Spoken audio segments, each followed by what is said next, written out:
And men are raised with a profound, irrational premise. Guys, I want you to think about this. Who here has ever been to bed with a girl, had a nice time with it, but afterwards figured you wouldn't follow up with them because they were too easy? I'm counting 3, now 10. Anyone else prepared to stand up for the fact that they had this situation, gone to bed with someone, and then thought they were too easy so they wouldn't hook up again? There we go. Now we're starting to get a more representative sample.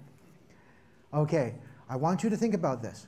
When you meet a girl who likes you, not because of how you've been able to bullshit that you might be, not because you've been able to posture yourself as your very best, not because of the ways in which you've been able to exaggerate yourself or feature your highest value propositions, but rather because she likes you. She likes your look, she likes your scent, she likes your choice in clothing, she likes your friends, she likes the place where you are, she likes the way you smile at her, she likes your sense of humor. For whatever reason, she likes you and doesn't make you jump through hoops and just decides she wants to go to bed with you. That's the perfect girl. That's a girl who likes you for you. You have not had to pretend you're anything other than you are. You don't need to keep up any bullshit. You don't need to posture. You just get to be you. But in our cultures, we are taught you should never belong to any club that would have a guy like you as a member. We call this Marx's paradox, for that brilliant philosopher Groucho Marx, who said, I'd never belong to a club that have a guy like me as a member. Well, think about that, fellas. It means, in essence, you don't think you're good enough. If you don't think you're good enough, why should anyone else think you're good enough? So let's take that one a little bit further. Women are taught you must play hard to get, because otherwise no man will believe that you were not too easy. In other words, if you meet a guy you like, you can't go to bed with him because he's had his brain washed and he's been told that any woman who likes him for him doesn't have high enough standards for him. Consequently, women must treat every man they meet as though he's lying all the time. Because after all, there are generally only 3 ways in which a man will approach a woman. Certainly in the pickup community, we only know of 3 standard ways. The first way is the guy walks up to the girl saying, oh my God, you're the most beautiful thing I've ever seen. I can't take my eyes off you. I feel so fortunate to be able to talk to you like this. You are incredible, better than incredible. I would climb a mile on my belly. I would eat 10 meters of your shit just to see the hole it came out of. Okay? None of these things make a girl feel good about herself because she is particularly pretty. She's heard them all 1,000 times, maybe not that last one, but in essence, the same message.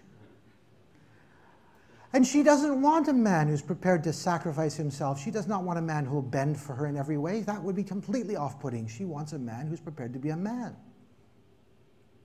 The second type of man walks up to her and goes, oh my God, I can't believe it. I'm the coolest guy you've ever seen. You've got no idea. I'm smart, I'm famous, I'm fabulous. Other people follow me around. I am just so, oh my God, your eyes are exactly the same color as my new Porsche. And most girls are particularly unimpressed by all of this. They've heard basically the same thing from lots of different guys. And besides, as soon as a man puts any effort at all, any effort into impressing a woman, and I mean any effort, the woman's brain goes, aha, he's trying to sell himself to me. I am the buyer and he is the seller. Since I have a strictly limited number of times I can make this transaction as far as the world is allowed to know, I'm going to be conspicuous in making certain that this guy really demonstrates that he's the real deal. I'm going to kick the tires, I'm going to look under the hood, I'm going to check the odometer, I'm going to make sure that he's everything he says he is, and then to make sure I'm not going to make the deal today. I'm going to tell him, well, let's talk about this another time. And I'm going to think, ooh, I would have really loved to have made this transaction, but I know if I did, then he'd just leave afterwards. So I must play hard to get, which is a loser for men and a loser for women at the same time. So instead I say, the entire dating ritual is completely pointless. I don't do it at all. I meet people, I become their friends. If they're male, great. If they're female, even better. If I'm interested in what they have to say, fabulous. These days, if I see someone who is attractive to me, I walk over and I introduce myself. I have the best pickup line ever. I say, hey, I'm Johnny. What's your name? I don't recommend you use this if your name isn't Johnny. It will come out insincere. But it works for the perfect reason. It's because there's no part of me, none, that feels undeserving, no part of me that feels unworthy. When I walk up to an attractive girl, a girl I find interesting and attractive, she looks over at me, and the message she gets from me wordlessly is not that I'm posturing myself puffed up to try and get her attention. So she doesn't think, aha, he's another guy trying to impress me by demonstrating how comfortable he is in the world, by trying to be impressive. And fellas, if you haven't figured this out, it's important. Anything that you're actively trying to be is something you're not actually being. Okay? When you're trying to be funny, odds are you're not actually being funny. When you're trying to be impressive, I guarantee you, you're not being impressive. When you're actually impressive, people will be impressed without you having to do anything. When you're actually interesting, people will be interested for no reason other than that you're interesting. When you're trying to be interesting, it makes it hard for them to be able to stand you, much less to find you interesting. So when I walk up to someone and I say, hey, I'm Johnny, what's your name? The only message they get is, this is a guy who's not the least bit timid, not ashamed, does not feel any sense of regret or compunction or fear of my disapproval. He's not walking over to me because in order for him to feel valid, I must respond positively. I want you all to think about this. Guys, who here has been rejected by women? Oh my God. I'll tell you, it's been over 20 years since the last time I was rejected by a woman, because in order to be rejected, you have to be offering yourself.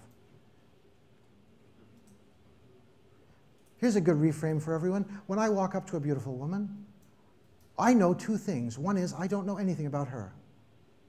I just know that I like the look of her, so she's attractive to me. That attraction is what's going to draw me to her. I don't know if she's interesting. I don't know if she speaks the same language I do. I don't know whether we can have a conversation. I don't know whether she's a nun. I know nothing about her. I just know that she's attractive looking. I also know something else, and that is that I'm really great. I know that if I met me, I would do whatever I needed to become my friend, because I'm really cool. I'm the sort of guy I would love to have as my friend. I'm completely worthy of my friendship. Because when I think about myself, I think, all right, and I want you all to take a little time and work on this, male and female alike. I want you all to think about this a little later. Make this a project for yourself. I want you to think, if I were to meet me by a different name, in every way the same history, same experiences, everything the same. If I met me, would I be interested in knowing me? Would I want me as a friend? Would I think, yeah, but I'm such a bullshitter, I couldn't have that in a friend? Then think to yourself, why do your friends have you as a friend if you're that much of a bullshitter? Are they just unaware of it? Figure out what is wrong with you that makes you not want you as a friend and fix it. That should be project number one. If you're not good enough for you, why would you imagine you're good enough for anybody else?